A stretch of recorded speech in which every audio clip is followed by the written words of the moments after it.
You will marry Victoria Carlyle, Ethan. End of discussion. Margaret Westbrook's voice cut through the air like a blade, each syllable a command, not a suggestion. She stood tall, her sharp, tailored dress reflecting the authority she had wielded over her son's life for as long as he could remember. Ethan paced the length of the grand dining room, his fists clenched at his sides. The dim light from the chandelier cast flickering shadows, but his mother's glare remained unyielding, brighter than any flame. I've told you already, I'm not marrying someone just to secure another business deal for you. His voice rose, the frustration boiling over. Victoria and I don't even like each other. Margaret arched an eyebrow, the faintest smirk curling her lips. Since when does love matter in marriage, Ethan?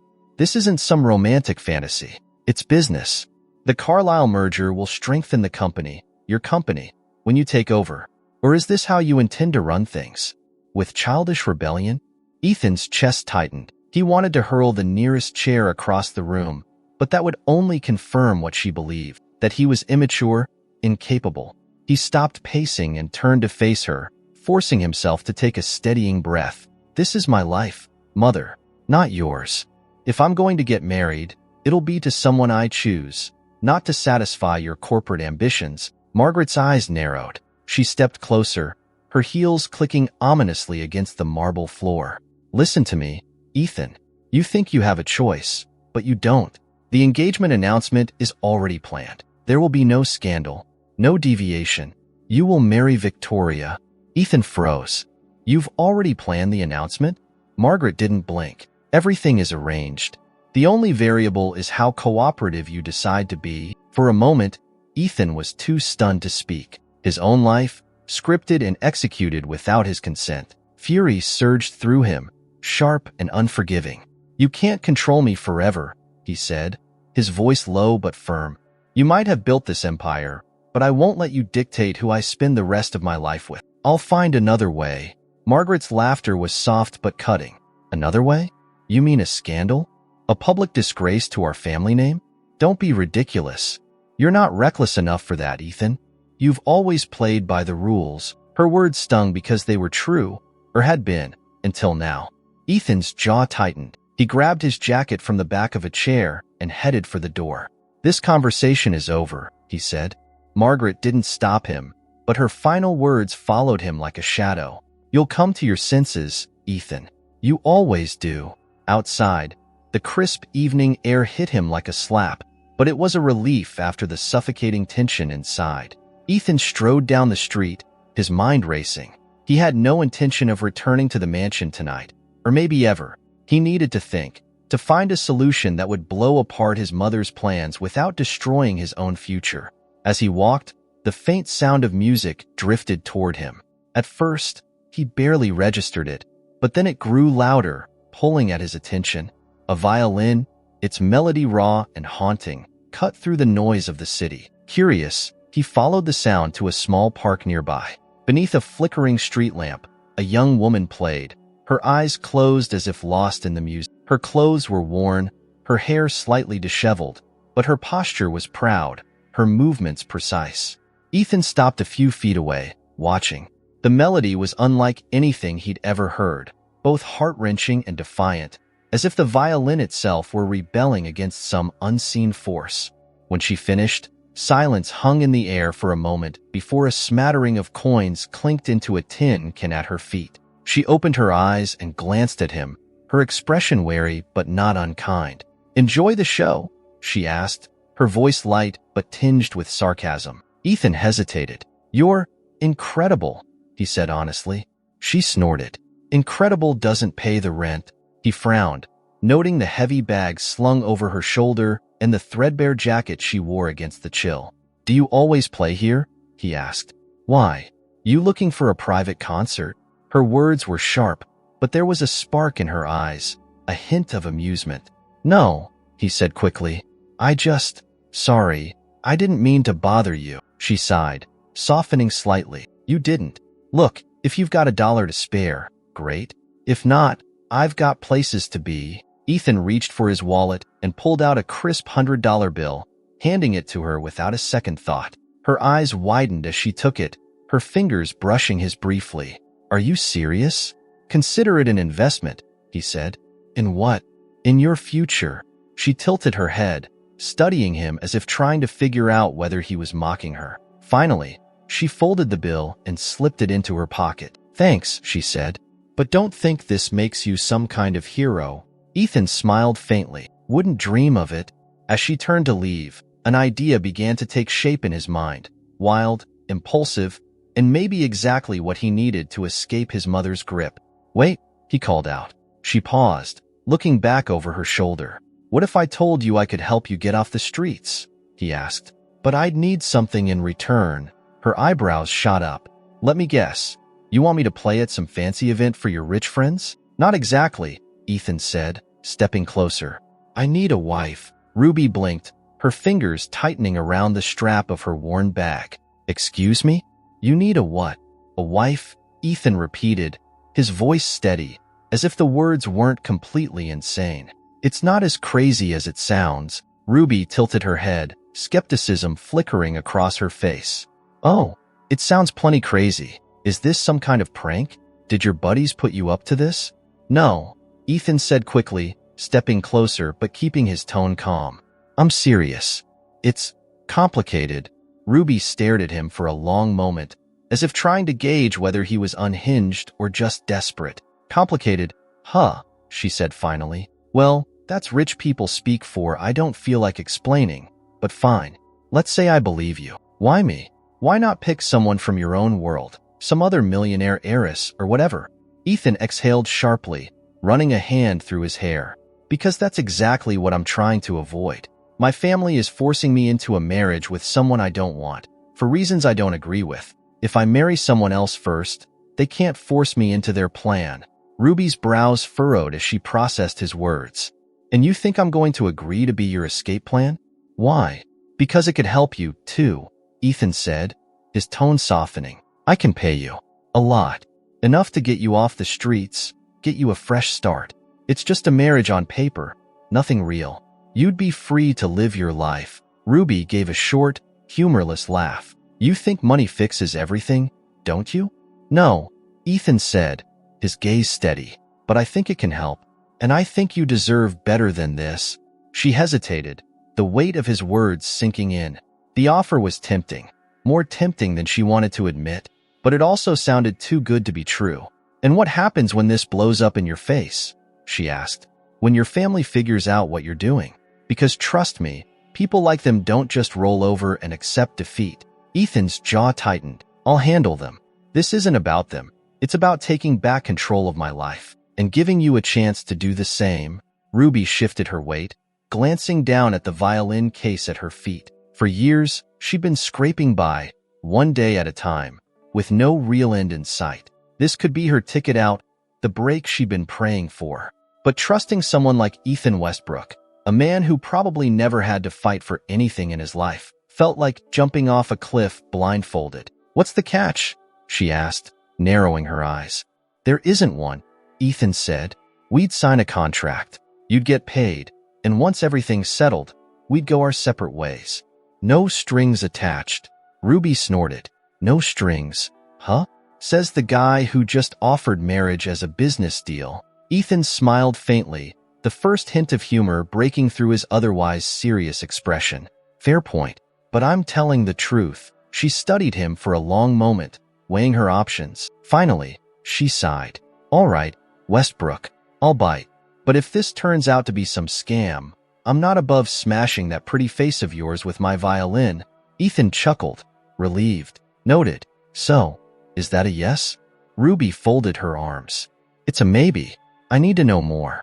What's the timeline? How do you plan to sell this to your family? And how much are we talking here? Ethan nodded, appreciating her caution. The sooner, the better. If we get married quickly, there's less chance for my mother to interfere. As for selling it to my family, they don't have to believe it's real. They just need to see that I'm married and move on. And the money, he paused, considering, $500,000 up front. Ruby's jaw dropped. $500,000? Yes, Ethan said simply. Ruby glanced at the crumpled $100 bill in her pocket, her mind spinning. You really are desperate, aren't you? You have no idea, Ethan replied. She sighed. shaking her head. Fine, I'll think about it, but I'm not saying yes yet.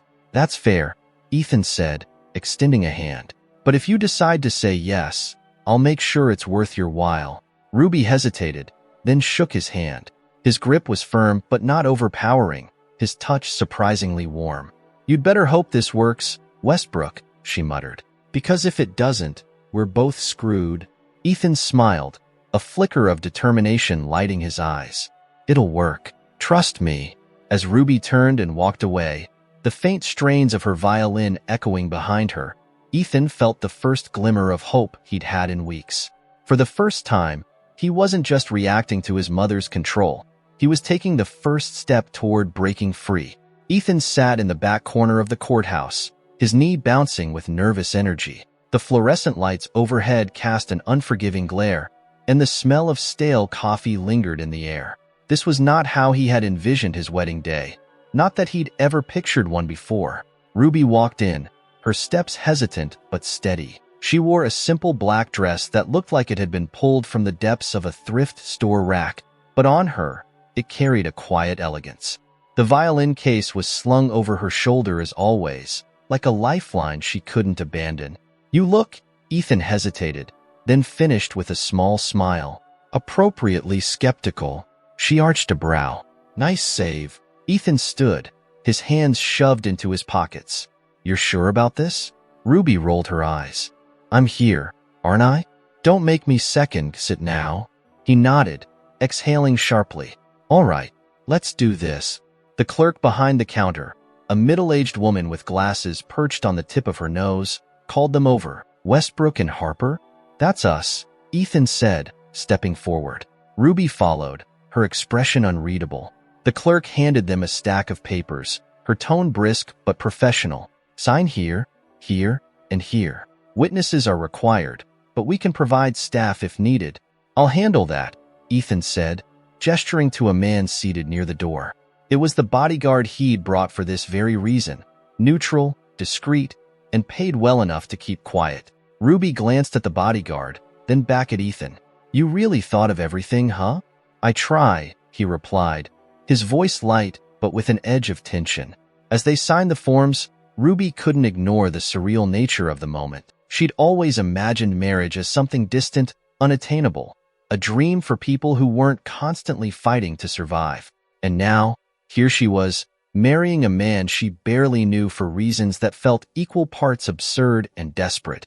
When the papers were signed, the clerk led them into a small room where a judge was waiting. He was a portly man with thinning hair, his demeanor impatient but not unkind. This is the couple? He asked, adjusting his glasses. Yes, Your Honor, the clerk replied.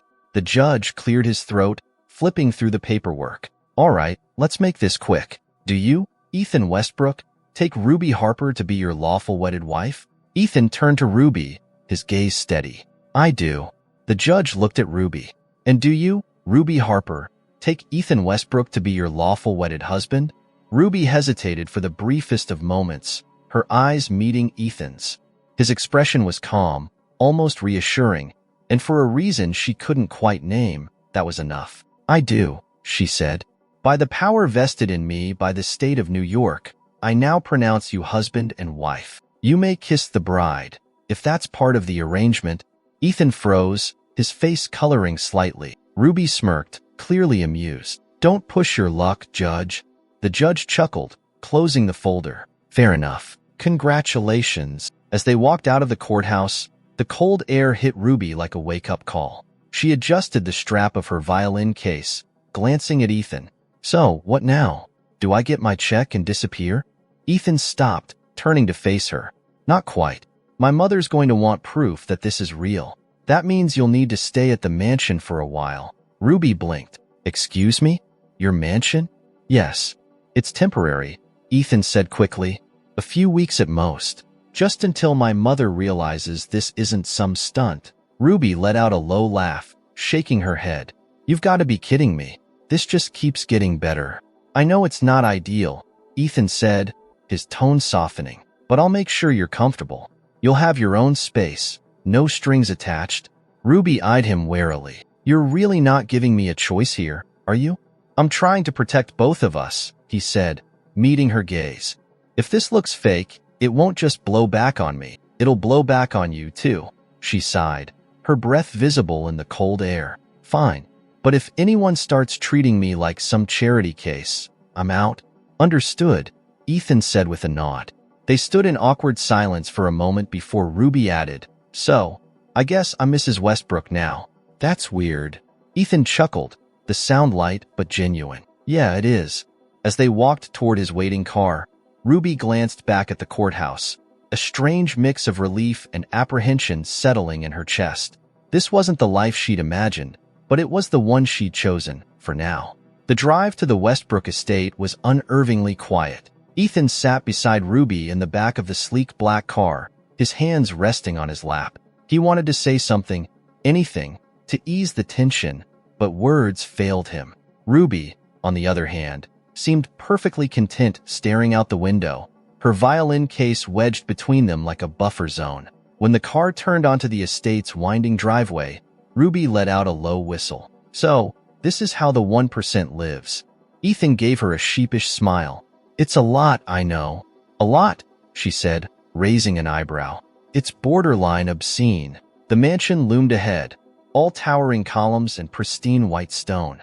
It was flanked by perfectly trimmed hedges and fountains that looked like they belonged in a European palace. Ruby leaned forward, her eyes narrowing as she took in the grandeur. Do you people actually live here, or is this just for show? Both, Ethan admitted, his tone dry. The car came to a stop, and the driver opened the door for them. Ruby hesitated before stepping out, clutching her violin case like it was the only familiar thing in the world. Just remember, Ethan said quietly as they walked toward the massive double doors. My mother will test you. Don't let her get to you. Ruby shot him a wry glance.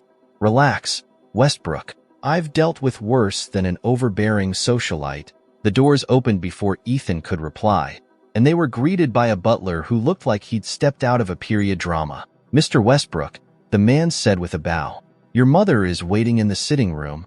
Of course she is, Ethan muttered under his breath. He led Ruby through the grand foyer, their footsteps echoing against the marble floor. Ruby's eyes darted around, taking in the chandeliers, the gold-framed paintings, and the sheer scale of the place. When they entered the sitting room, Margaret Westbrook was already seated on a velvet chaise, a crystal glass of something amber-colored in her hand. She looked up, her gaze sharp and assessing. Ethan, she said smoothly, though there was no warmth in her tone. Her eyes flicked to Ruby, and her perfectly arched eyebrows rose ever so slightly. And this must be the wife. Ruby stepped forward, refusing to shrink under the older woman's scrutiny. Ruby Harper, she said, extending a hand. Margaret let her gaze linger on Ruby's outstretched hand before finally shaking it, her grip surprisingly firm. Margaret Westbrook, welcome to the family. The words were polite, but her tone suggested anything but welcome. Thank you, Ruby replied, matching Margaret's cool demeanor. Ethan cleared his throat, stepping between them. Mother, I thought we could all have dinner together tonight. Give you two a chance to get to know each other. Margaret's smile didn't reach her eyes. How thoughtful of you, Ethan. But I must admit, I'm quite curious about how this whirlwind romance came to be. It's all so sudden. Ruby felt the weight of Margaret's gaze and decided to lean into the act. Sometimes life surprises you, she said, giving Ethan a playful glance. We met in the city and, well, it just felt right. Margaret's eyes narrowed slightly. I see. And what do you do, Ruby? I'm a musician, Ruby replied without hesitation. Violin. Mostly street performances, though I'm working on branching out. Margaret's lips twitched, as if suppressing a smile. How charming. And what is it about my son that swept you off your feet? Ruby paused, carefully choosing her words. Ethan's different from what I expected. He's thoughtful, determined, and he doesn't take himself too seriously, which is refreshing in a place like this. Margaret's gaze flicked to Ethan, who was doing his best to appear unaffected. How endearing, she said, her tone dripping with insincerity. Well, I suppose I'll reserve judgment for now. But you should know, Ruby, this family operates under certain expectations. I do hope you'll be able to meet them. Ruby smiled, the kind that didn't quite reach her eyes. I'm sure I'll manage. Ethan stepped in again, sensing the conversation was teetering on the edge of hostility. "Mother, Ruby's been through a lot today. Maybe we can save the grilling for another time?" Margaret's smile returned, razor sharp. "Of course, darling. How thoughtful of you." The butler reappeared at the doorway. "Dinner is served." Ruby let out a breath she hadn't realized she was holding as they followed Margaret to the dining room. The meal was a study in passive aggression, with Margaret lobbing thinly veiled questions about Ruby's past while Ethan tried to steer the conversation to safer topics. Ruby held her own, deflecting Margaret's barbs with practiced ease. But by the time dessert was served, she felt like she'd run a marathon. When the meal finally ended, Margaret stood, her expression as poised as ever. "Well, Ruby, it's been enlightening. I'll have the staff show you to your room."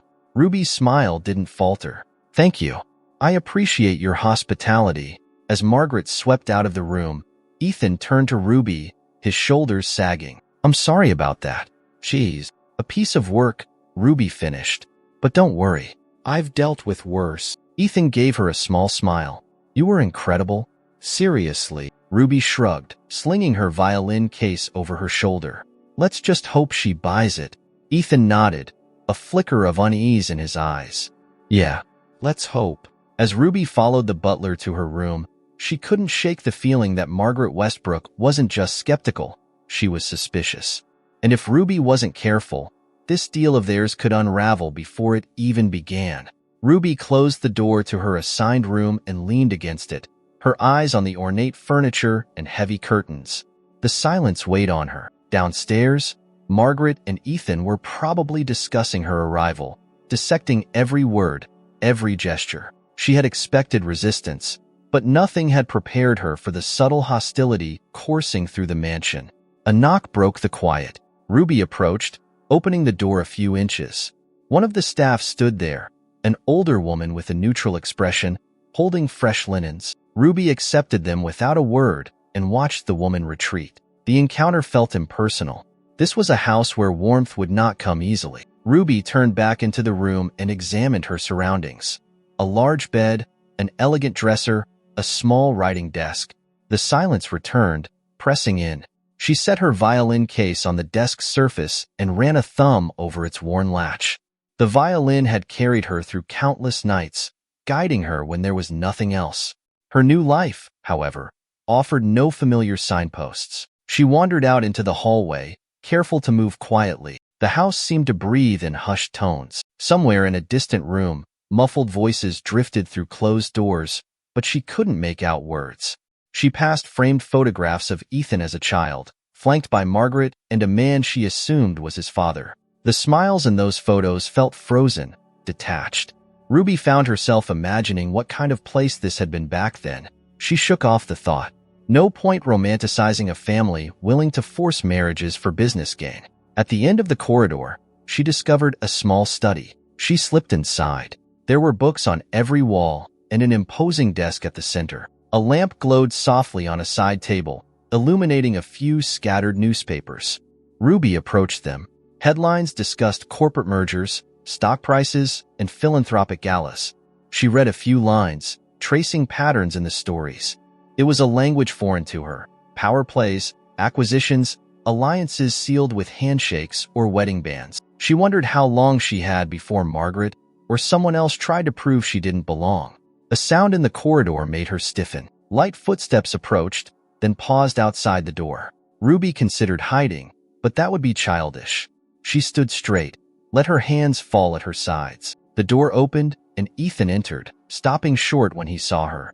He closed the door behind him and faced her. "Couldn't sleep?" he asked, his voice low, as if not wanting to disturb the silence that blanketed the house. Ruby shrugged. "Guess I'm still adjusting." Ethan nodded, his gaze flicking toward the shelves, the scattered papers, then back to her. "This was my father's study. He passed away years ago. My mother doesn't spend much time here now."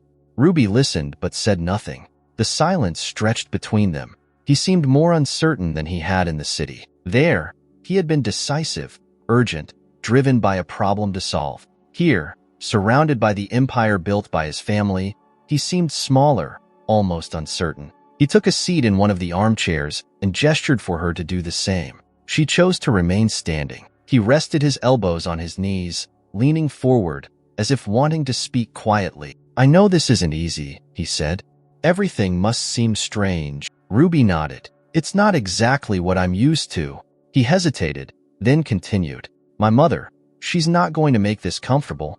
She'll be looking for holes in our story. Be prepared for questions you can't predict. She'll ask about how we met, what I said to you, what you think of our family. She'll want to catch you off guard. Ruby looked at him evenly. I figured as much. He cleared his throat. I'm sorry for that. This plan, this arrangement, it puts you in the crosshairs. That wasn't my intention. Ruby studied his face. She saw no trace of lies, only uncertainty. I can handle it. He offered a slight nod, then stood. I'll arrange for a meeting with a lawyer in a few days, just to iron out details about the payment and timeline. After some time, we can. He stopped at the sound of steps outside. This time, neither of them moved. The footsteps passed by, fading down the hall. When it was quiet again, Ethan seemed relieved. I should go, he said quietly. If my mother finds us talking here in the middle of the night, she might read too much into it. Ruby allowed a faint smirk. She'd probably love that, wouldn't she? Some drama to latch onto. Ethan offered a reluctant half-smile, then slipped out. Ruby waited a moment before following. The corridor was empty, the silence absolute. She returned to her room and locked the door. Removing her violin, she sat on the chair near the window and lifted the instrument to her chin. She would not play loudly. Instead, she barely touched the strings, coaxing out muted tones, quiet phrases that only she could hear. It was a private conversation, a way to ease the restless thoughts churning inside her head. Minutes passed. The melody remained soft, private. She didn't know how long she sat there, whispering notes into the silence, but when she finally set the violin down, she felt more composed. She would stay alert, step carefully, and remember why she had agreed to this farce in the first place. Money might not fix everything, but it would give her options. And as long as she remained focused, she could avoid the traps laid out by Margaret or anyone else who doubted her place here. Eventually, Ruby rose, moved to the bed, and lay awake in the darkness. Somewhere in the house, plans were being made, alliances tested. She would not sleep easily tonight, but she would survive. She always had. Early morning brought unexpected confrontation. Ruby stepped out of her room, only to find Victoria Carlyle waiting in the corridor. Victoria stood tall, arms crossed, her dress immaculate, her posture regal. She blocked Ruby's path without a word, as if daring her to move first. Ruby halted, meeting the other woman's stare. You're the famous wife, Victoria said quietly, her tone clipped, each word precise. I heard you arrive last night. Quite a spectacle, marrying Ethan on such short notice. Congratulations. Ruby kept her voice calm. Do I know you? Victoria offered a tight smile. I doubt Ethan told you much. I'm Victoria Carlyle. We were close once. Before all this, Ruby sized her up. Victoria wasn't just here to make introductions. There was an edge to her presence. I see. Victoria glanced down the hallway, as if searching for eavesdroppers. I'm curious about your story.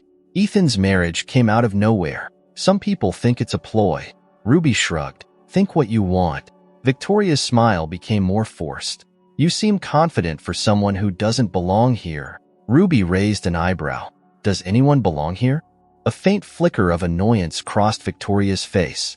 You may believe you've won something, but marriages made in desperation rarely last, especially when those involved have secrets. Ruby said nothing. She sensed that responding would give Victoria more ammunition. Instead, she waited, letting silence weigh on them. Finally, Victoria stepped aside, though her eyes never left Ruby's face. Before Ruby could move, a voice called out, Ruby. Ethan appeared at the end of the corridor, his expression tense. He approached, offering Victoria a guarded nod. Victoria, I thought you left yesterday. Victoria's gaze flicked between them. I decided to stay a bit longer. There's so much going on lately. She paused, letting her words hang. I wanted to congratulate your bride in person. Such a charming addition to the family. Ethan's jaw tightened. Your congratulations are noted. Victoria turned on her heel and walked away, her footsteps fading behind her. Ruby leaned closer to Ethan. Your ex? Ethan sighed. My almost fiancé, if my mother had her way. The Carlyles and Westbrooks go way back. She must have lingered after hearing about our marriage. He glanced down the hall where Victoria had disappeared. I'm sorry. She had no right to ambush you. Ruby shrugged. Not your fault, but we should be careful. She seems sharp. Ethan nodded. Come on. Breakfast is in the dining room. My mother will expect us. They walked side by side, passing maids who lowered their eyes as they passed. The dining room was quiet when they entered. Margaret was seated at the far end of the long table, sipping tea. She did not rise. Servants moved around silently, setting plates, pouring coffee. Ethan gestured for Ruby to sit beside him. They took their places and watched as Margaret set her cup down, assessing them.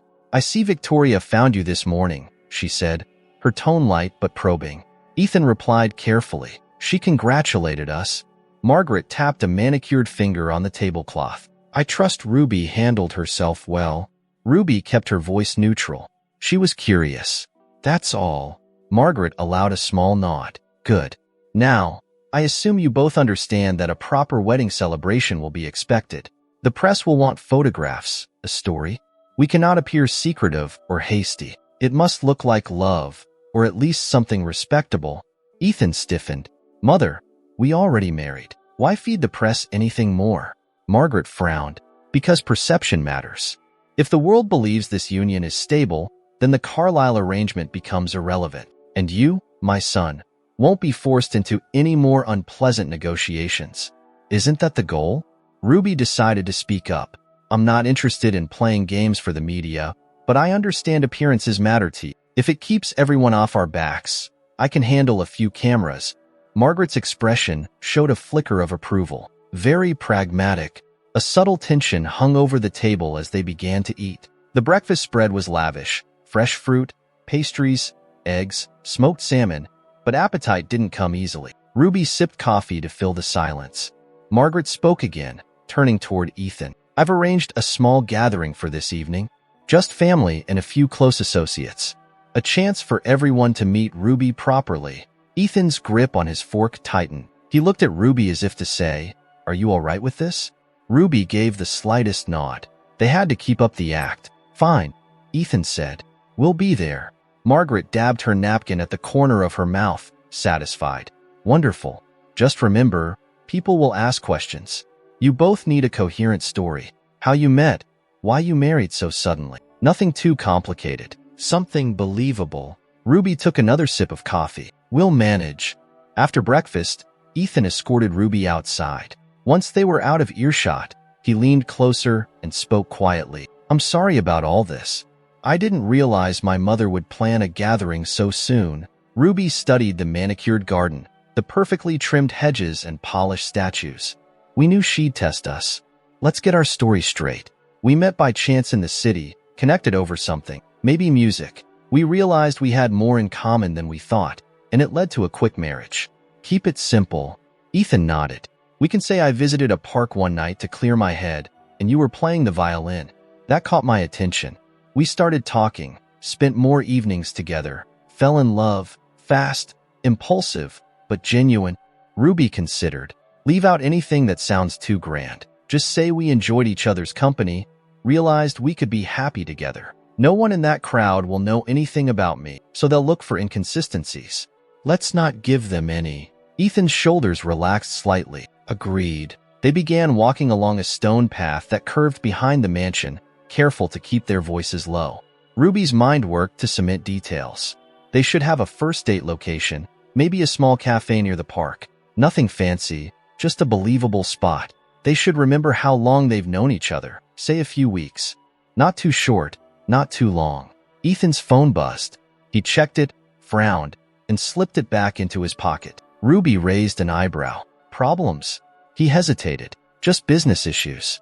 My mother's still pushing the Carlyle merger in subtle ways. My refusal to marry Victoria doesn't mean she's given up on expanding the company's reach. Ruby exhaled. So they'll be looking for cracks tonight. Any reason to doubt us? Ethan nodded. We'll just have to give them none. They continued walking until they reached a quiet corner of the garden where a small bench faced a rose bush. Ethan lowered his voice. Once this blows over, we can finalize our arrangement, give you what we agreed on, and you can move on. I promise. Ruby didn't respond immediately. Instead, she looked at a rose in full bloom, its petals perfect. This might be temporary, a performance, but it would require effort, precision, and a steady hand. She could deliver that. She had survived on the streets by adapting, by performing different roles for different crowds. This was just another stage, with higher stakes. Finally, she spoke. I'll do my part. Just make sure you do yours. Ethan met her gaze. I will. They rose and made their way back toward the mansion, a silent understanding between them. Tonight, they would play the roles of devoted newlyweds, convincingly enough to quiet suspicions. For Ruby, it was a means to an end. For Ethan, it was freedom from his mother's schemes. Together, they would face this next test, hoping that their carefully crafted story held firm under the weight of scrutiny. As evening settled, soft lights warmed the mansion's halls. Ruby waited at the edge of a crowded salon, observing guests as they drifted in with quiet murmurs. Well-dressed men and women hovered near displays of art and fresh flowers, exchanging hushed pleasantries. A uniformed server passed by with champagne flutes. Ruby took one, cradling the glass without sipping. She needed her focus clear. Ethan stood a few steps away, speaking to an older couple with impeccable posture and subdued smiles. He caught her eye and gave a slight nod, a wordless reassurance.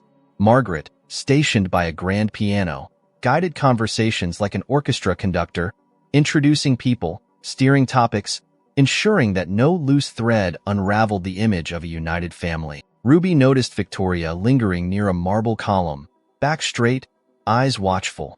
It was clear Victoria intended to test her again. Ruby steeled herself, preparing for quiet scrutiny, subtle traps. Across the room, a small group discussed market shares and strategic partnerships. A few glanced her way, curiosity etched in their expressions. Margaret beckoned Ruby over with a delicate gesture. Ruby approached, posture neutral. The older woman introduced her to a pair of distinguished guests, a board member and his spouse, both impeccably dressed. Their smiles were polite, their questions careful. Where had Ruby and Ethan met? How wonderful, they said, that romance could spark in unexpected places. Ruby answered simply, explaining their chance encounter in a city park, a shared love of music, evenings spent talking about life, all delivered with an even tone. Margaret's gaze flicked between Ruby and these guests, measuring reactions. Ruby sensed no immediate suspicion, only mild surprise that the heir had chosen so untraditionally. The board member pressed for details. A specific cafe they favored, the time of year they'd met. Ruby kept it vague but not evasive, mentioning a small coffee shop not far from the park, a place with dim lighting and a quiet corner table. She mentioned autumn leaves on the sidewalk, a memory borrowed from a random evening she once passed alone, hoping these small touches would ground the story in something tangible. The couple seemed satisfied. They moved on, leaving Ruby and Margaret alone. Margaret regarded Ruby silently, as if trying to detect a crack in the story. Ruby's expression remained steady, and after a moment, Margaret gave a curt nod and turned away to greet another guest. It was neither approval nor dismissal, just acknowledgement that tonight's performance was still underway. Ruby drifted toward a side room where a few guests admired paintings. She listened to snippets of conversation, careful not to linger too long in one place. When Ethan approached, he kept a measured distance, as if they were mingling separately and occasionally crossing paths. He murmured that she was doing well, then excused himself to speak with another guest. It looked natural enough. They appeared as a newly married couple hosting a gathering, together yet not glued at the hip. Eventually, Victoria made her move. She approached Ruby with a poised smile. "You must be enjoying all this attention," she said lightly, touching the stem of her champagne flute. Ruby tilted her head. "It's all new to me." But Ethan's friends seemed pleasant. Victoria gestured at a painting, seemingly casual. "They are polite. But politeness and acceptance are not the same. Some must be wondering how you captured his heart so quickly." Ruby let a small pause hang in the air before responding. "I'm sure they wonder many things. People often do when they lack the full picture." Victoria nodded as if impressed. "A fair point.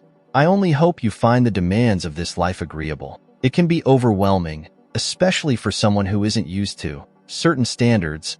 Ruby met Victoria's gaze. I'm not here to impress anyone. I'm here because I want to be. Victoria's eyes narrowed slightly, just enough to show she'd noted the firmness in Ruby's tone. Of course. I do hope we have a chance to become better acquainted over time. After all, we might see each other often at events. The Carlyle family and the Westbrooks share many interests. Ruby offered a measured smile. I'm sure we will. Victoria lingered a moment longer, as if waiting for something. Maybe a slip, an overly defensive remark. When none came, she drifted away, leaving Ruby with the faint sense of having passed another silent test.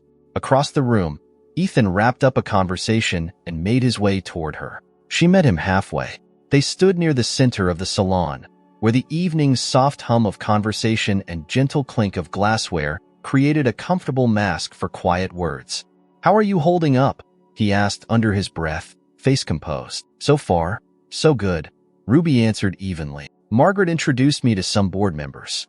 They seemed convinced enough. Victoria tried to rattle me, but I think she left empty-handed. Ethan angled his head as a guest walked by, smiling politely. Then he said, we'll need to maintain this through the night. After everyone leaves, we can review what worked and what didn't. For now, keep doing what you're doing. Ruby nodded. I'm fine. Don't worry. They separated again, attending to different corners of the crowd. Ruby found herself in conversation with another couple curious about her background. She mentioned that she was focused on her music, a passion she'd nurtured for years. It explained her understated attire and lack of recognizable pedigree. People seemed to accept the idea of Ethan falling for a talented but lesser-known artist. It gave them a romantic narrative, the wealthy heir who discovers a hidden gem in the city's shadows. Whether they truly believed it or just found it convenient, Ruby couldn't tell. It didn't matter. Her job was to give them no reason to doubt. The evening wore on. Glasses emptied and were refilled. Conversations shifted to other topics: real estate, travel plans, business expansions. Ruby played her part, never oversharing, never showing discomfort. She sensed Margaret watching, gauging reactions, but found no direct confrontation from the matriarch. Maybe Margaret was satisfied, for now, that Ruby could hold her own. As the gathering began to wind down, Ruby slipped into a quiet alcove near the side entrance. She needed a moment away from the watchful eyes. Through a window, she saw a glimpse of moonlight on the lawn. In a few days, they would formalize details with lawyers, move closer to concluding this strange arrangement. Until then, she would continue balancing truths and half-truths, performing on this grand stage. When Ethan found her again, he simply asked, "Ready to say goodnight to the guests?" She nodded, and they returned to the salon together, prepared to see the evening through with the same steady composure. After the last guest slipped through the door and the soft hum of departing cars faded, the mansion fell into an uneasy quiet. Servers cleared half-empty glasses and floral arrangements that had begun to wilt under the weight of the evening. In the foyer, Ethan and Ruby stood side by side, facing Margaret, who had not moved from her post near the grand staircase. Margaret eyed them without a word. She held a half-finished cup of tea, the spoon resting across the saucer's rim. Her expression revealed nothing, neither approval nor disappointment. Finally, she inclined her head slightly and spoke in a measured tone. "It seems our guests found you both quite charming," she said. No obvious doubts were expressed, as far as I could tell. Ethan nodded, keeping his voice even. "That's what we wanted." Margaret's gaze flicked to Ruby. "You handled yourself well. You deflected questions gracefully. Perhaps you've learned quickly, or perhaps you simply have less to hide than I assumed." Ruby did not rise to the bait. "I'm glad everyone enjoyed the evening." Margaret considered her for a moment, then took a small sip of her tea. "You must be tired. Go rest. I'm sure Ethan will want to discuss some matters with you tomorrow. Good night." With that, Margaret turned and climbed the stairs, her steps unhurried. She never once looked back. Alone now, Ethan and Ruby exchanged a look. He gestured toward a quieter corner of the foyer, away from the last of the staff bustling to finish their tasks. When they reached a spot by a large, intricately carved sideboard, Ethan lowered his voice. "We got through the night without any major problems," he said. "That's a step in the right direction." Ruby's shoulders relaxed slightly. It was manageable. They were curious, but no one pushed too hard. Victoria tried, but she got nothing. Ethan nodded. That's good. We'll keep building on that. In a day or two, I've arranged for you to meet with my lawyer. We should formalize our agreement. That way you get what you need, and we have a clear path forward. Ruby studied him. I appreciate that. I'd like to see something in writing soon. You will, he said. We'll outline how long we maintain this arrangement, when you get your payment, and what conditions apply. It might not be pleasant, but it's necessary. A brief silence fell. They could hear distant footsteps as staff vanished into corridors. Ruby glanced at a side door leading toward the back of the house. I might get some air before turning in, she said. Ethan didn't object. I'll check in with you tomorrow morning. Sleep well. She stepped outside into a courtyard lit by small lamps that cast soft circles of light on the stone ground. Cool night air carried a hint of jasmine from somewhere unseen. Ruby inhaled deeply, letting the quiet settle around her. Inside, everything felt tense, managed, observed. Out here, under the open sky, it was easier to think. A gentle sound drew her attention, a rustle beyond a low hedge. She moved toward it and found a gardener's shed with its door slightly ajar. Probably nothing unusual, but her instincts told her to remain cautious. This place was a world of secrets and deals, and she had become a piece on a board that didn't belong to her. She stepped closer, peering inside the shed. It was dark and smelled of earth. A few tools leaned against the walls, nothing more. A mouse skittered across the floor, making her step back. Just an animal, no hidden observers. Still, the small moment reminded her that this wasn't her domain. She was a visitor here, playing a role to gain a better future. On her way back inside, she spotted a light on in a room upstairs. Margaret's study, perhaps? She noticed a tall silhouette cross behind the curtains. Maybe Margaret was still awake, thinking through what she'd seen tonight, plotting her next move. It did not surprise Ruby. Power rarely slept. Inside, the foyer was empty now. Ruby climbed the stairs toward her room, quiet as a ghost. When she reached her door, she hesitated, listening for any sign that someone might be in the hallway. Nothing but silence. Satisfied, she slipped inside and turned the lock. The room welcomed her with stillness. Setting her violin case on the desk, Ruby sat on the bed. She picked up the violin and placed it under her chin, not to play fully, just to hold it, feel its familiar weight. Her life had changed so drastically in such a short time. She reminded herself it was temporary. Once the arrangements were finalized, she would get what she needed, and then step away from all these people and their agendas.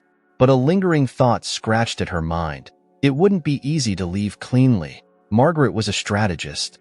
Victoria, resentful and cunning, hovered like a vulture. And Ethan, despite his predicament, remained tied to his family and its fortunes. Ruby wondered if he truly believed he would walk away unscathed after shattering the Carlyle plans and rewriting his own destiny. She set the violin down gently, leaning it against the desk. The silence made her wonder if Ethan was truly as straightforward as he seemed, or if he, too, had depths yet uncovered. He offered her money, safety, a chance at freedom. Yet he asked her to stand beside him, to play a role that would shield him from obligations he despised. She had agreed, lured by the prospect of a better life. Still, part of her wondered what would remain when the performance ended. For now, none of that could be resolved. She had done her part this evening, proving to the assembled power players that she was no fluke. If Margaret and Victoria suspected something, they found no easy foothold. Ruby would maintain that careful balance, adapt to each new twist, and secure her $500,000 escape route. In time, she would decide how to use it. She removed her shoes and stretched out on the bed, staring at the ceiling. Outside the window, a distant fountain murmured softly. She closed her eyes, allowing the day's events to fade. Before sleep claimed her, one last thought passed through her mind. Each day would bring new tests, and she must be ready to face them all. Morning light filtered through the tall windows as Ruby sat in a small library adjoining the main hallway. She had arrived early at Ethan's request, waiting for a meeting he'd arranged with his lawyer. Outside the glass panes, the garden's manicured hedges glowed in soft sunlight, a calm contrast to the tension inside her. Everything depended on this next step, this legal arrangement that would define the terms of their strange partnership. She tried to relax, smoothing the fabric of a simple gray dress she'd chosen to blend in, not stand out. Soon, Ethan entered, closing the door behind him quietly. He wore a tailored suit, his movements subdued yet purposeful. He approached without greeting, taking a seat in a chair opposite her. For a moment, they let silence settle, as if acknowledging that each new conversation drew them deeper into an agreement they could not easily escape. "Thank you for being punctual," he said finally, folding his hands. "My lawyer, Charles Stanton, will join us shortly. He's discreet, knows how to keep personal matters quiet." Ruby inclined her head. "Discretion's what we need." Ethan's gaze drifted toward a shelf lined with leather-bound volumes. "Stanton helped with some trusts after my father's death. He won't ask unnecessary questions, but we need to be clear on terms before he puts anything in writing. Once we sign, it becomes official. Ending it early could get complicated." She leaned forward. "I want it simple. We stay married for however long we agree. Long enough that your mother and her allies stop pushing the Carlisle arrangement. You pay me the amount we discussed. After that, I'm free to go, and you'll never hear from me again." Ethan nodded slowly. "I can agree, but let's be precise. We should pick a date, maybe 6 months. Enough time to convince everyone we're genuinely committed. After 6 months, we can quietly dissolve the marriage." Ruby measured his words. 6 months. It was longer than she had expected, but leaving too soon might raise suspicions. She needed the payout, and he needed the freedom.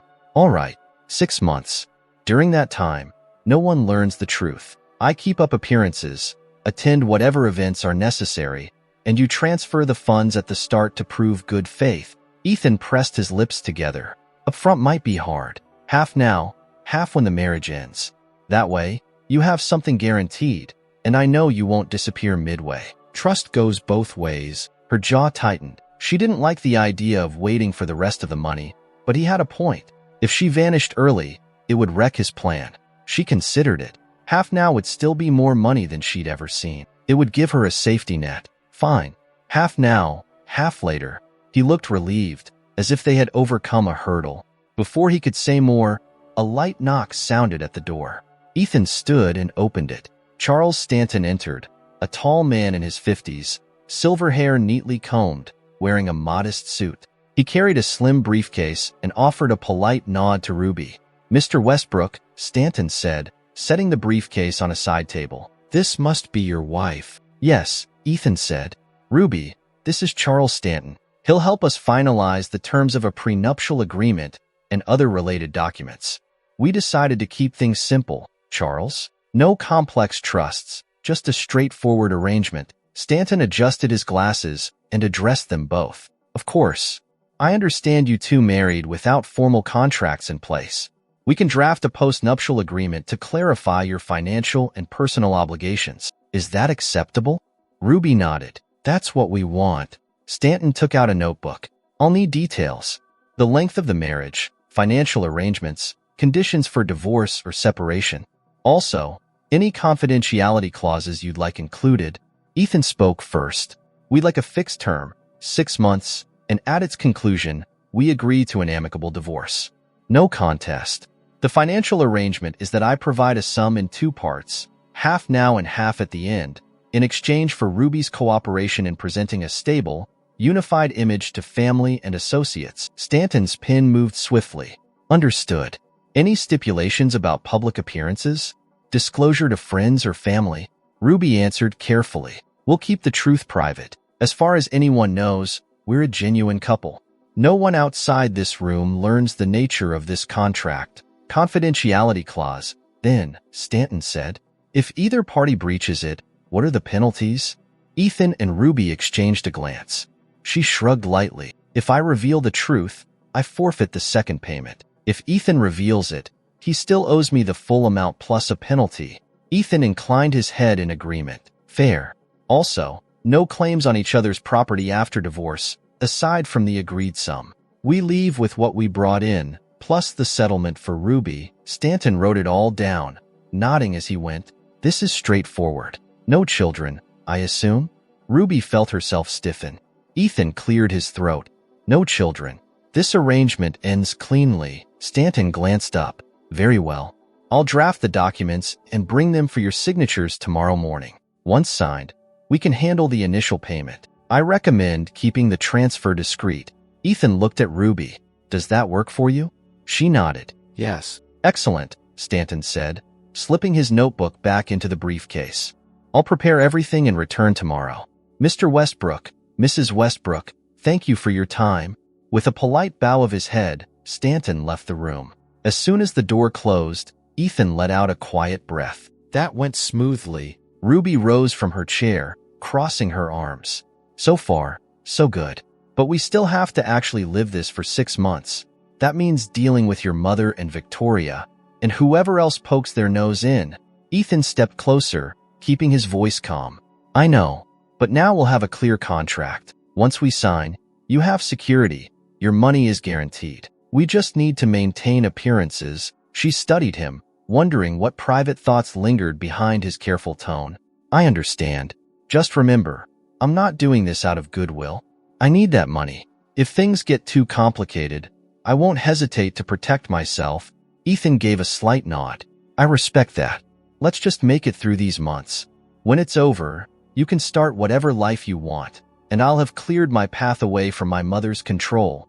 Ruby inclined her head once more, acknowledging the plan. She moved toward the door. I'll leave you to your day. I've said what I needed. Ethan didn't stop her. As she stepped into the hallway, the sound of distant footsteps reminded her that this mansion housed watchful eyes and careful listeners. Soon, they would have a signed deal, paper proof of their secret. But paper wouldn't shield them from suspicion, nor would it ensure the next 6 months passed without trouble. Still, it was something tangible, a step closer to independence. She headed back toward her room, mind focused on the future. In 6 months, she would walk away richer, wiser, and free. That, at least, was the promise. Morning silence settled over the estate as Ruby made her way downstairs to the small office where Charles Stanton would arrive with papers to sign. The staff moved briskly in the halls, heads down, offering no more than faint nods. She felt each passing face assess her presence, gauging her place here. Ethan waited by the office door, expression composed. He opened it, motioning for her to enter first. She stepped inside, noticing the sparse decor. A large desk, a leather chair, and a single window filtering soft light. Ethan joined her, standing near a shelf of neatly arranged folders. Neither spoke. Stanton arrived shortly after, slipping inside quietly. He set a folder on the desk and handed them slim pens. The contract's language was careful, leaving no room for misunderstandings. Ruby skimmed the terms. 6 months, half the money now, half upon divorce, strict confidentiality, no claims beyond the agreed sum. Both initialed and signed each page, and Stanton added his own signature as witness. When Stanton departed, Ethan retrieved a sealed envelope from a locked drawer. He offered it to Ruby without comment. She stepped back, opened it, and found a check inside. The amount matched half of what they agreed, more money than she had imagined holding in her hands. She tucked it carefully into her bag, meeting Ethan's eyes. He nodded, acknowledging that their partnership now rested on more than just words. With the contract done, Ethan asked her to join him for a quiet walk outside. They ventured onto a stone path running behind the mansion. He kept his voice low, explaining his schedule for the day. A brief meeting with a business associate, then a lunch with his mother and a few family friends, and her attendance was requested. Ruby listened, saying only that she understood. A slight tension caught in the back of her throat. This wasn't a world she knew, but she would play her part. Later, in the garden, she encountered Margaret trimming roses. The older woman noted Ruby's approach with a sideways glance. Without preamble, Margaret mentioned that she expected Ruby to appear at lunch ready to discuss her musical background. A distant relative was coming who appreciated musicians and might wish to hear details.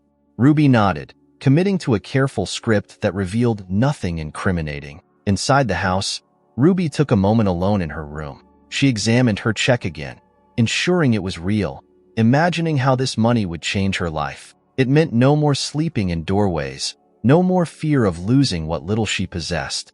It meant a clean escape once this charade ended. But for now, she focused on the present. 6 months to endure polished rooms, brittle smiles, and veiled threats.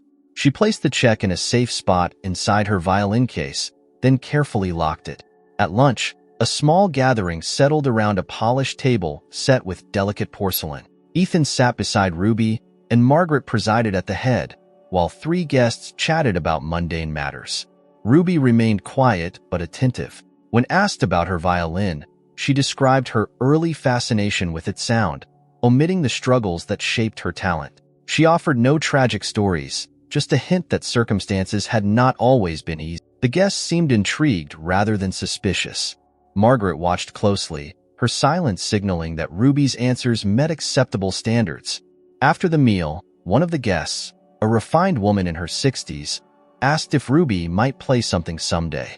Ruby responded that she preferred to practice alone first, given the pressure of performing for new acquaintances. The guest nodded, understanding.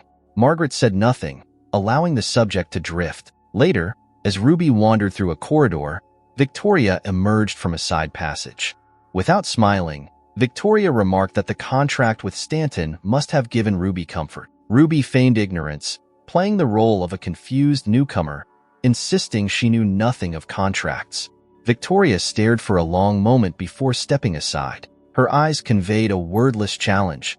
She would keep searching for cracks. In the afternoon, Ruby retreated to a quiet study. She took her violin from its case and tuned it softly, not playing a full melody, just plucking strings until they rang true. It grounded her, reminding her of what mattered: survival, freedom, and a future that belonged to her alone. She needed to remain careful, never letting her guard slip. Ethan found her there and spoke briefly, noting that his mother seemed content with the lunch's outcome. He mentioned a possible dinner event next week. Nothing large, just a few influential people who might ask how they met. Ruby nodded, agreeing to keep the story consistent. She told him that Victoria seemed suspicious, and he acknowledged it, urging caution. They exchanged few words.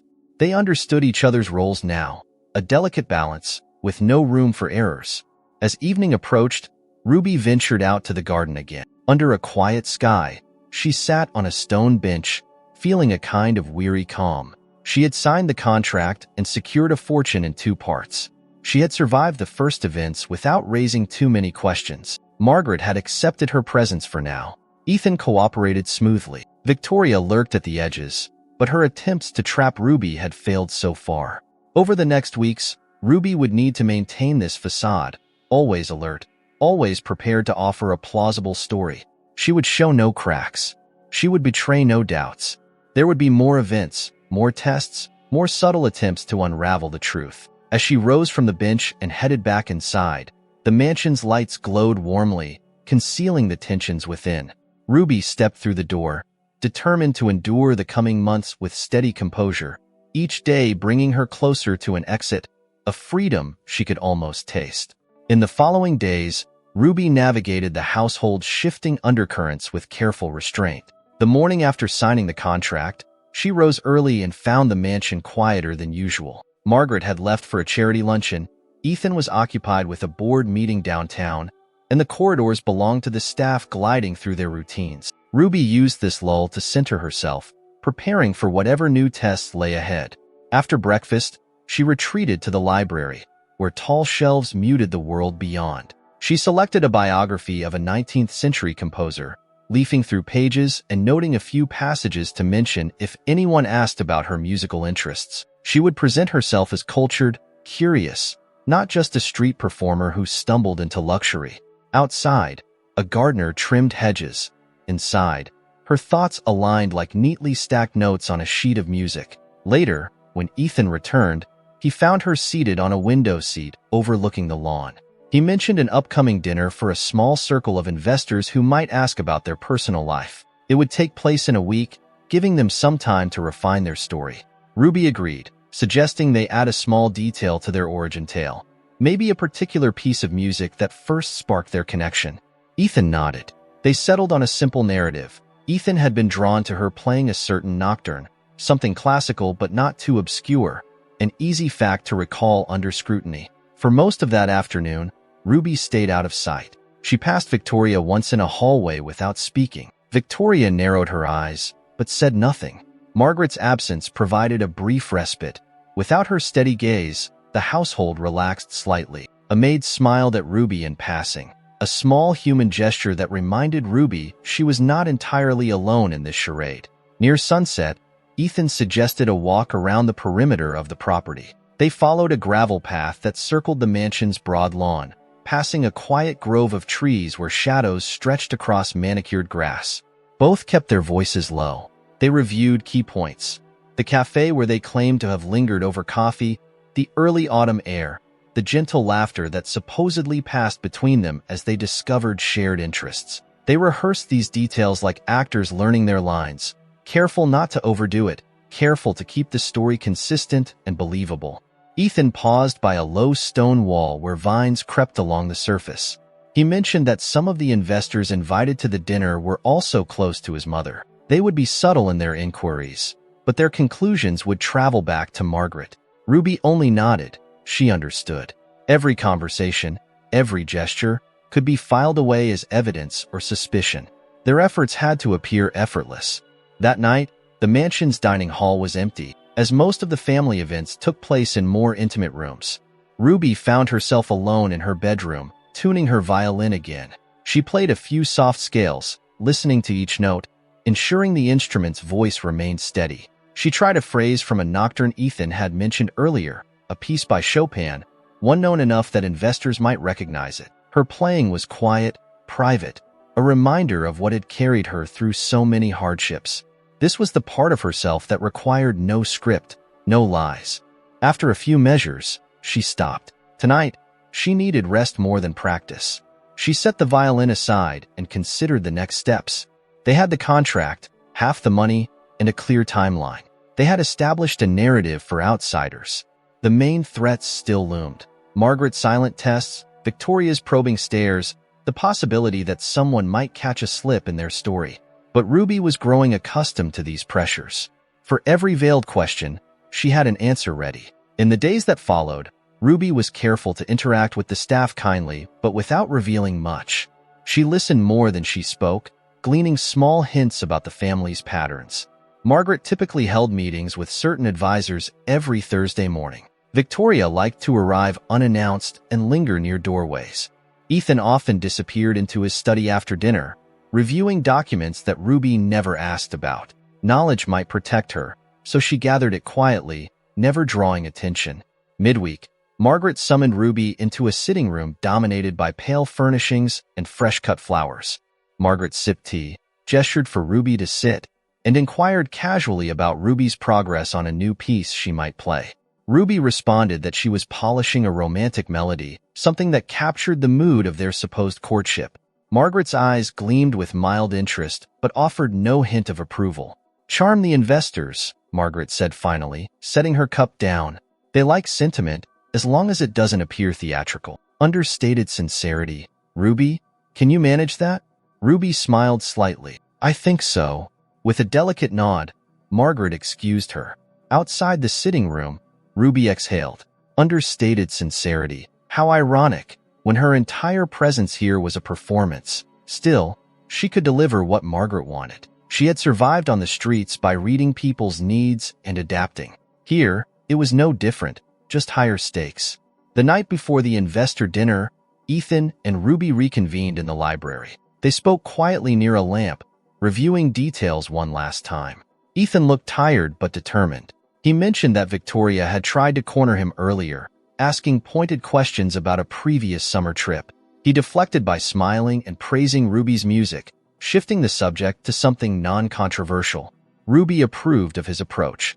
Misdirection without lies that could easily unravel. They both knew tomorrow's dinner mattered. These investors represented a circle that could influence Margaret's decisions. If they believed in Ethan's marriage, Margaret's pressure would lessen. If they sensed deception, the next months would grow more difficult. Ruby felt a calm resolve settle in her chest. She had come too far to falter now. Before they parted, Ethan hesitated, as if weighing his words. Finally, he said that her playing a short piece during the dinner might seal the illusion. Not a long performance, just a brief excerpt of the nocturne that had supposedly first drawn them together. Ruby agreed. It was a calculated risk. Performing live meant exposure, the chance for mistakes, but she trusted her skill. Let them hear a glimpse of that street-born talent, polished just enough to seem fitting in these halls. That night, as Ruby returned to her room, she paused at a window overlooking the dark gardens. Tomorrow, she would need to stand before well-dressed strangers and present a version of herself as romantic muse and devoted partner. She would do it calmly, no trembling hands, no faltering voice. She had tested herself in harsher trials. This was just another stage, another audience. She closed the curtains, breathed quietly in the dim room, and envisioned the next day unfolding. Polite greetings, subtle inquiries, and finally the soft notes of the nocturne drifting through hushed conversation. A performance within a performance. She would succeed, and with each success, the promise of freedom drew closer. Morning light fell softly through the windows as staff moved through the halls with quiet purpose. Plates, crystal glasses, and linens were inspected, flower arrangements adjusted, and candles replaced. By midday, the mansion felt like a stage set for the evening's performance, each prop in its place. Ruby watched this unfold from the edge of the foyer, slipping from room to room with silent observation. Tonight mattered. Tonight, she would perform not only for these investors, but also for Margaret, Victoria, and Ethan, each of whom would watch for any sign of uncertainty. Ethan found Ruby in the small library after lunch. He stood a careful distance away, voice quiet as he confirmed the final details. He would introduce her to the investors during dinner, mention the music that brought them together, and gently guide her into playing a brief excerpt. If all went well, the guests would leave satisfied, if not fully convinced, that this union was as genuine as the fine wine they would sip. Ruby listened, gave a simple nod, and promised she was ready. Afternoon shadows lengthened. Ruby retreated to her room and took out her violin. She checked the strings, tested a few notes under her breath, and paused to reflect. She imagined the investors, well-dressed men and women, accustomed to refined gatherings, trained to notice subtle details. If her bow wavered even slightly, if her expression betrayed nerves, they might suspect something unnatural behind this romance. She had to play as if it was second nature, as if the memory of their fictional first meeting lived in each note. When evening arrived, the mansion's dining room shimmered with candlelight. The investors, 5 of them, along with their spouses, entered one by one, greeted by Margaret's poised smile. Victoria hovered at the periphery, speaking little. Ethan positioned himself at Ruby's side early on, making sure they were seen together, occasionally exchanging quiet words. Margaret introduced Ruby politely, calling attention to her musical talent. Ruby offered a modest smile, careful not to seem too eager or too aloof. The meal began. Servers brought delicate courses, smoked fish, seasonal vegetables, tender cuts of meat with subtle sauces. Conversation drifted from global markets to local charities, from art auctions to vacation properties.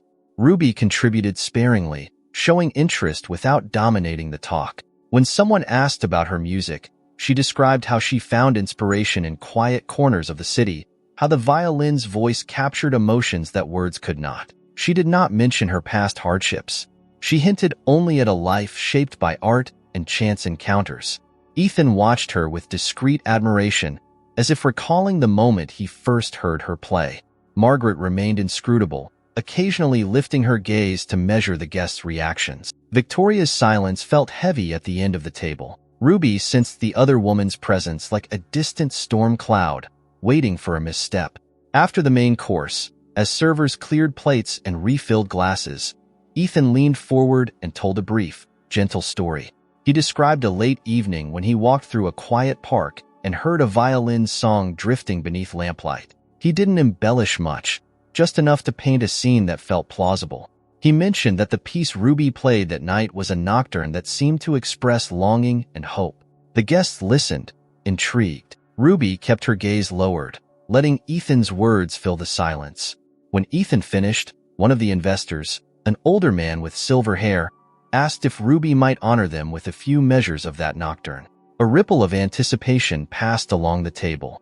Margaret's eyes narrowed slightly, as if gauging Ruby's composure. Ruby met the investor's gaze and agreed softly, her tone as natural as any musician asked to share a favorite piece.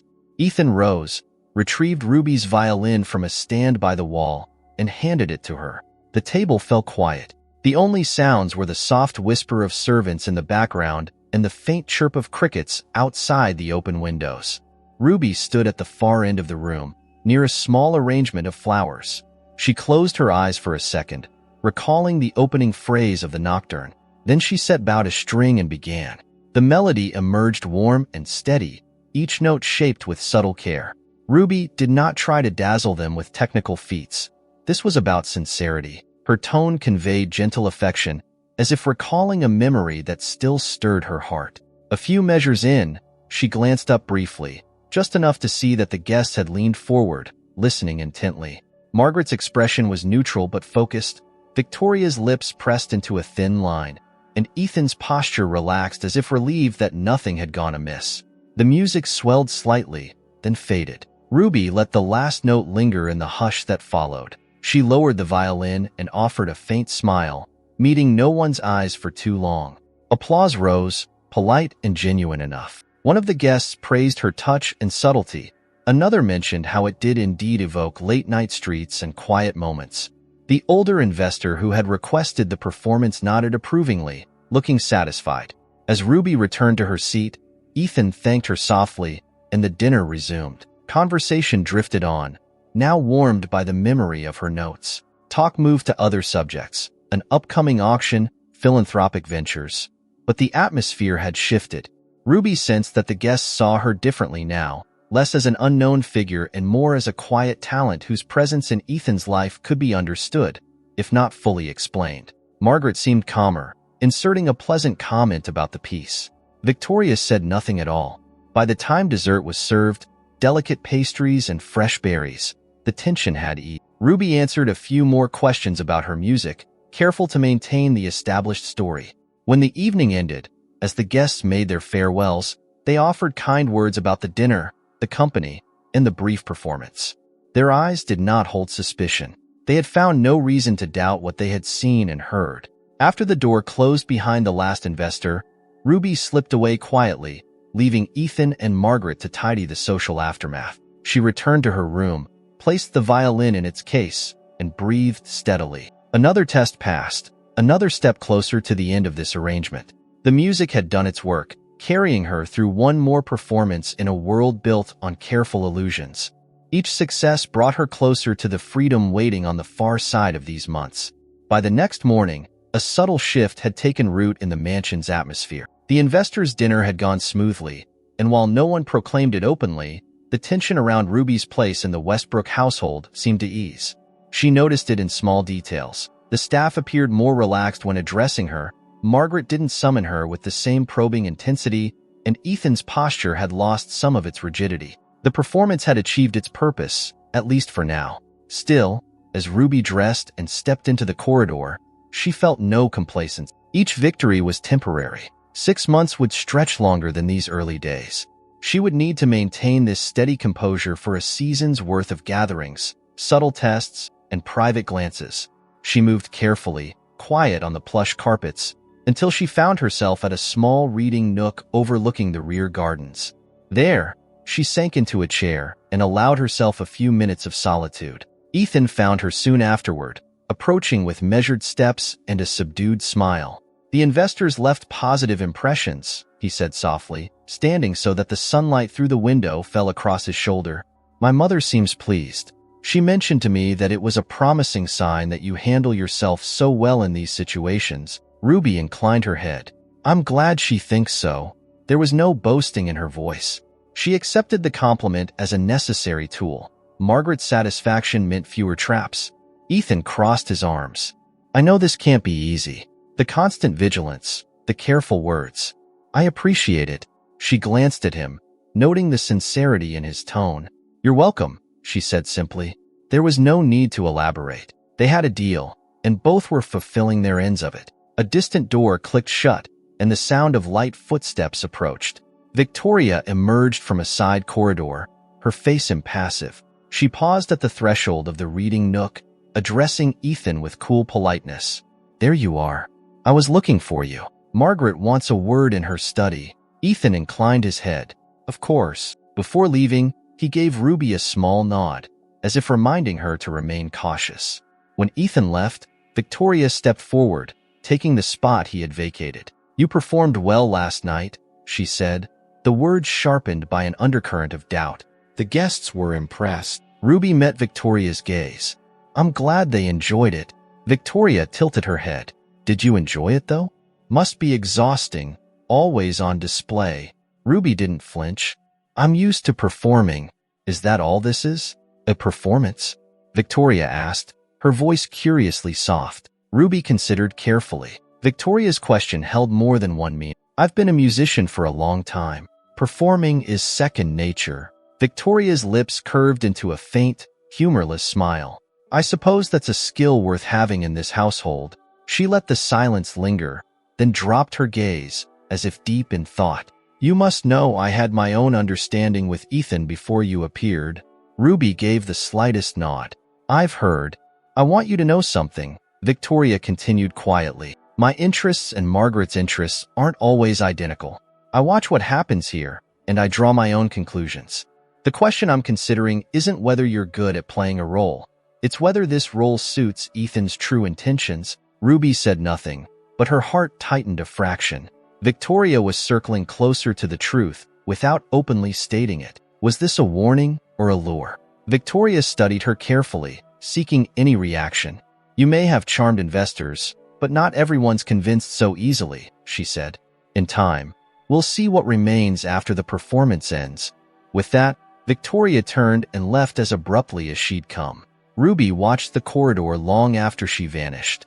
Victoria's presence was like a thin blade sliding between layers of cloth, never breaking the surface, but always testing for weakness. She would remain a threat, subtle and persistent. That afternoon, Ruby took refuge in the music room. This space, smaller and less formal than the grand halls, held a piano, a few chairs, and a sense of stillness. She opened the violin case and warmed up with gentle scales, careful not to draw too much attention. Playing here relaxed her nerves. She let the bow glide over strings, feeling the resonance of each note in her chest. Music remained her silent confidant, a reminder of who she was before this bargain. When she finished, she found Ethan waiting at the door, leaning against the frame. He must have returned from Margaret's study. He spoke quietly. Mother's pleased about last night, but she's cautious. She wants consistency, no surprises. Ruby set the violin down. I expected as much. Ethan stepped inside, closing the door behind him. Victoria spoke to me, too. She was less direct, but I know she's suspicious. Be careful with her. She thrives on subtlety. She'll try to catch you off guard when you least expect it. Ruby nodded. I understand. The investors might be convinced, but Victoria wants more proof. Ethan crossed the room and stopped a few steps away. We need to think ahead. There will be more events. Garden parties, charity functions, social lunches. Not all will require you to perform music. Sometimes just your presence, your conversation, will be enough. But every appearance is a test. I can handle it, Ruby said, meeting his eyes. I've learned how to read their intentions. If Victoria or Margaret push, I'll adapt. Ethan's gaze held steady. Good, he said, then lowered his voice. We're still on track with our timeline. For weeks have passed since we signed the contract. 5 more months remain. If we continue as we are, we'll satisfy everyone's curiosity and exit this arrangement smoothly. 5 months sounded like a lifetime, yet it would pass. Ruby pictured a calendar turning pages, each event another step closer. The money she'd secured, the first half, was safe, and the second half awaited her at the end. She could endure. The door behind them opened slightly, and a young maid entered, carrying a small vase of flowers. She froze when she saw Ethan and Ruby. Oh, I'm sorry. I didn't know you were here, sir, she murmured.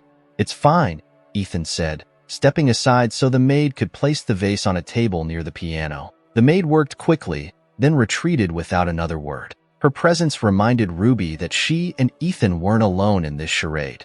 Every servant, every visitor, could form opinions. When the maid left, Ethan and Ruby exchanged a glance, each acknowledging that their private moments weren't truly private. Here, conversations drifted through rooms and halls. Rumors could sprout from the smallest gestures. They must maintain their roles at all times. Late that evening, Ruby took another quiet walk in the garden. The moonlight silvered the fountain's surface, and the air smelled faintly of clipped grass. She allowed herself a minute of honesty. This arrangement had given her resources and safety she never had before. But it also asked her to remain constantly vigilant, to navigate delicate power plays. It was worth it. She repeated that to herself like a mantra. 6 months, total. One had nearly passed. Each small victory, the investor's dinner, the subtle nod from Margaret, the absence of overt suspicion, represented progress. She would keep going, keep performing, until she no longer needed to. As she turned back toward the house, the windows glowed softly, each room a stage set for the next act. Victoria lurked somewhere behind those walls. Margaret calculated her every move, and Ethan relied on Ruby's steady presence. She gripped the violin case's handle with quiet resolve. This was the life she'd chosen, and she would see it through to the end, note by careful note. Have you ever stopped to think how the decisions you make today could completely change your life? Share your thoughts in the comments, and don't forget to check out the upcoming videos on the channel. What's your take on this?